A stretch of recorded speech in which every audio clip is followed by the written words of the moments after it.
چہرے پر بے چینی لیے بیٹھی، بالکل جلی لگ رہی تھی۔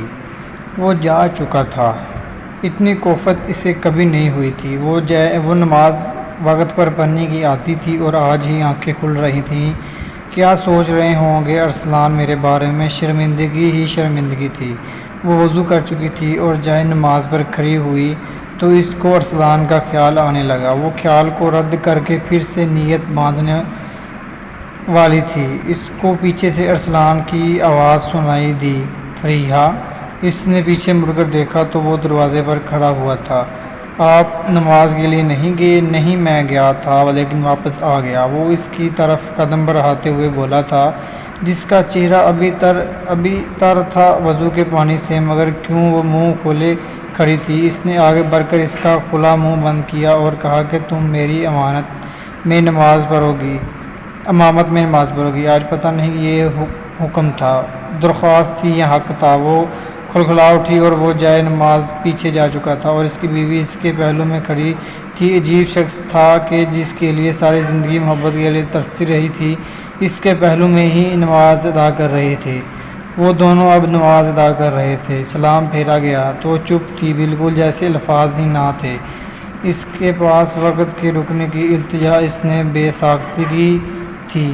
اب تو میری امامت میں نماز پڑھو گی؟ وہ مسکرایا اور بیوی سر جھکائے کھڑی تھی کہ جیسے ابھی ہی رو پڑے گی۔ سورۃ الم نشرح کی تلاوت اور کمرے میں اس کی مدھم آواز اثر کر رہی تھی اور وہ اپنے من چاہے شوہر کے ساتھ امامت کر رہی تھی۔ پھر سلام پھیرا گیا اور دعائیں مانگی گئیں اور فرشتوں نے آمین قبول کر لیا تھا۔ اب وہ اپنی انگلیوں پر تسبیح کر رہا تھا۔ بیوی اپنے شوہر کا وجود محسوس کر رہی تھی کہ بے ساخت کا دل چاہا کہ کہہ دوں کہ کیا کہا تھا، نہ تمہاری ہوں۔ آج رب کے سامنے بھی گواہی دے دی، مگر وہ نظریں نہیں اٹھا پا رہی تھی۔ وہ بس خاموشی کے ساتھ اپنے شوہر کی طرف دیکھ رہی تھی، جیسے اطمینان اس کی رگوں میں اتر رہا تھا۔ تسبیح بند ہوئی تو دونوں سر جھکائے بند آنکھوں کے ساتھ دعا کی قبولیت کی کوشش میں تھے۔ کچھ مانگنا باقی رہ گیا تھا، اب تو بس شکر ہی شکر تھا۔ وہ پورا اس کی طرف مڑا تھا جو اسی کے انتظار میں بیٹھی تھی۔